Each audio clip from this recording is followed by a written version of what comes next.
السلام علیکم دوستو یہ 1965 کے لگ بھگ کی بات ہے کہ حکومت پاکستان نے فیصلہ کیا کہ اسلام آباد میں مارگلہ کی پہاڑیوں کے دامن میں ایک ایسی مسجد تعمیر کی جائے جو نہ صرف اسلام آباد کے بلند ترین مقام پر تعمیر ہونے کے باعث مرکز نگاہ ہو بلکہ پاکستان کی شناخت بھی بن جائے۔ اس مسجد کے ڈیزائن کے لیے ایک بین الاقوامی مقابلہ منعقد کروایا گیا جس کا اہتمام CDA اور ادارہ تعمیرات پاکستان نے بین الاقوامی انجمن ماہرین تعمیرات کی نگرانی میں کیا، اور اس میں صرف مسلمان ماہرین کو حصہ لینے کی دعوت دی گئی۔ مقابلے میں 17 ممالک سے 47 نقشے موصول ہوئے۔ ان ملکوں میں پاکستان کے علاوہ ترکی، مصر، سعودی عرب، انڈونیشیا، ایران، ملائیشیا، افغانستان، شام، لیبیا، مراکش، عراق اور یوگوسلاویہ شامل تھے۔ ان نقشوں کی جانچ پڑتال کے لیے جیوری کا اجلاس 17 نومبر 1969 کو شروع ہوا۔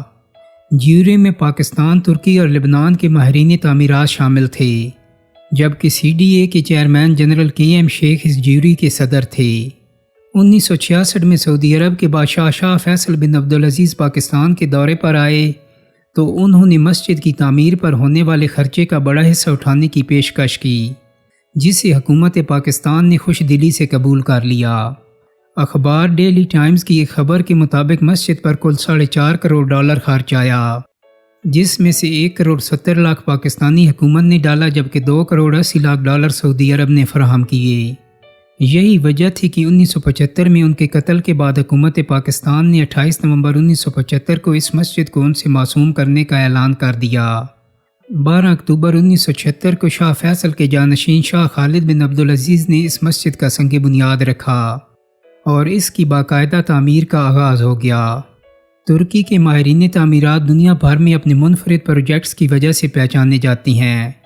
جس زمانے میں قائد اعظم کا مزار زیر تعمیر تھا، اس زمانے میں بھی ایک ترک ماہر تعمیر واسفی اجیلی نے اس مزار کا خوبصورت ڈیزائن تیار کیا تھا جو کچھ وجوہات کی بنا پر منظور نہ ہو سکا۔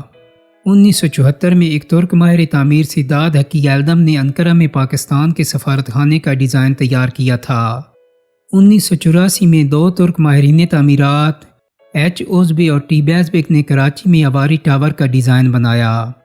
فیصل مسجد کا ڈیزائن نہ صرف پاکستان بلکہ عالم اسلام میں پہلے سے موجود تمام مساجد سے بالکل مختلف تھا۔ اس کا بنیادی خیال ایک وسیع خیمے سے اخذ کیا گیا تھا جس کے چاروں کونوں پر 4 بلند و بالا مینار اس مسجد کی خوبصورتی کو 4 چاند لگاتے ہوئے نظر آتے ہیں۔ یہ مینار خیمے کو زمین میں گاڑے رکھنے کے لیے لگائی جانے والی میخوں کی طرف اشارہ کرتے ہیں۔ اس ڈیزائن کی تعمیر خاصا مشکل کام تھا، مگر پاکستانی تعمیراتی ادارے پاکستان نیشنل کنسٹرکشن کمپنی نے یہ چیلنج قبول کیا۔ 10 سال کی شب و روز تعمیر کے بعد 2 جون 1986 بمطابق 23 رمضان 1406 ہجری کو یہ منصوبہ پایا تکمیل کو پہنچا، اور یوں 1965 میں دیکھا گیا خواب 2 دہائیوں کے بعد حقیقت کا روپ دھار گیا۔ شاہ فیصل مسجد کا کل رقبہ 46.87 ایکڑ ہے، جس میں سے مسجد کے اندرونی ہال کا رقبہ 1.19 ایکڑ ہے۔ ہال میں 1 لاکھ اور ہال سے باہر سین اور میدان میں مزید 2 لاکھ نمازی بیک وقت نماز ادا کر سکتی ہیں۔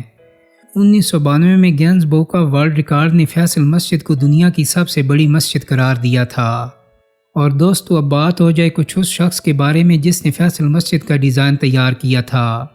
20 نومبر 1969 کو کیپٹل ڈیولپمنٹ اتھارٹی کی ایک پریس ریلیز میں بتایا گیا کہ اسلام آباد میں قومی مسجد کے نقشے کا بین الاقوامی مقابلہ ترکی کے معروف ماہر تعمیر ویدت دلوکے نے جیت لیا۔ جیوری نے متفقہ طور پر ویدت دلوکے کے نقشے کو اول قرار دیا، جنہوں نے $90,000 کا پہلا انعام بھی جیتا۔ ترکی ہی کے 2 ماہرین تعمیر سنگیز عزیز اور نہایت بندوال کے نقشے بالترتیب دوسری اور تیسری پوزیشن کے مستحق قرار دیے گئے۔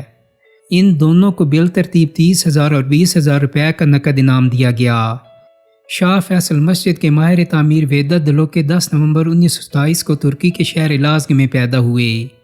الازگ میں ابتدائی تعلیم حاصل کرنے کے بعد وہ استنبول چلے گئے، جہاں انہوں نے 1949 میں استنبول ٹیکنیکل یونیورسٹی سے تعمیرات میں گریجویشن کیا۔ استنبول ٹیکنیکل یونیورسٹی میں ان کے اساتذہ میں کلیمنز ہولز میسٹر اور پال ہونیٹر شامل تھے۔ گریجویشن کے بعد انہوں نے ترکی کے منسٹری آف ورکس اور post and telecommunication department میں خدمات انجام دیں۔ 1950 میں وہ پیرس چلے گئے، جہاں انہوں نے مشہور زمانہ سوربن یونیورسٹی سے اربن اسٹڈیز میں پوسٹ گریجویشن کے لیے داخلہ لیا، مگر اسے مکمل نہ کر سکے۔ تاہم فرانس میں انہیں مشہور ماہر تعمیرات اگسٹے پیرٹ اور لی کروبزیر کے ساتھ کام کرنے کا موقع ملا۔ 1954 میں وہ وطن واپس لوٹے، جہاں انہوں نے انقرہ میں اپنی ماہر تعمیرات فرم قائم کی۔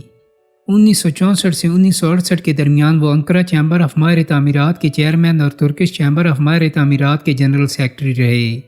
1957 میں انہوں نے انقرہ کی کھوجے تیپے مسجد کا ڈیزائن تیار کیا، مگر کچھ مسائل اور تنقید کے باعث ان کا ڈیزائن مسترد کر دیا گیا۔ 1969 میں انہوں نے اسلام آباد میں تعمیر ہونے والی قومی مسجد کے ڈیزائن کے بین الاقوامی مقابلے میں حصہ لیا اور پہلی پوزیشن حاصل کی۔ یہ کم و بیش وہی ڈیزائن تھا جو انہوں نے انقرہ کی کھوجے تیپے مسجد کے لیے تیار کیا تھا۔ ویدت دلوکے کے دیگر پروجیکٹس میں اسلامک ڈیولپمنٹ بینک ریاض سعودی عرب کا نام سر فہرست ہے۔ یہ عمارت 1981 میں تعمیر کی گئی۔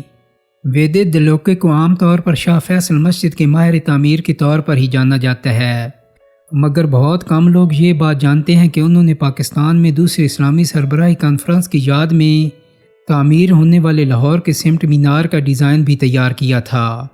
یہ مینار لاہور کے فیصل سکوئر میں پنجاب اسمبلی بلڈنگ، وابڈا ہاؤس اور الفلاح بلڈنگ کے عین وسط میں تعمیر کیا گیا۔ سنگ مرمر سے بنا ہوا یہ مینار 150 فٹ اونچا اور 5 مربع فٹ چوڑا ہے۔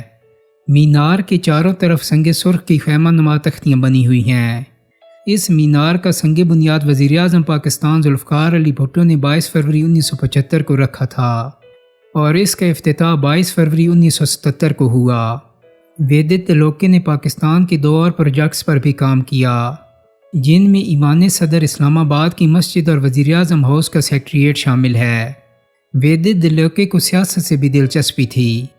1973 میں انہوں نے ریپبلکن پیپلز پارٹی کی جانب سے انقرہ کے میئر کے انتخاب میں حصہ لیا اور یہ انتخاب 62% ووٹوں سے جیتنے میں کامیاب بھی ہو گئے۔ وہ اس عہدے پر 10 دسمبر 1973 سے 12 دسمبر 1977 تک فائز رہے۔ ویدت دلوکے کا کہنا تھا کہ انقرہ ترکی کا نمائندہ ترین شہر ہے جسے ترکی کا شوکیس ہونا چاہیے۔ چنانچہ ان کے دور میں اس شہر میں ٹریفک جام سمیت بیشتر مسائل حل ہو گئے۔ میئر کے عہدے سے سبکدوش ہونے کے بعد ویدت دلوکے ماہر تعمیر کی حیثیت سے دوبارہ پریکٹس کرنے لگے۔ 21 مارچ 1991 کو وہ اپنے اہل خانہ کے ساتھ ایک کار میں سفر کر رہے تھے کہ حادثے کا شکار ہو گئے۔ اس حادثے میں وہ، ان کی اہلیہ عائشہ دلوکے اور بیٹا بارس دلوکے بھی چل بسے۔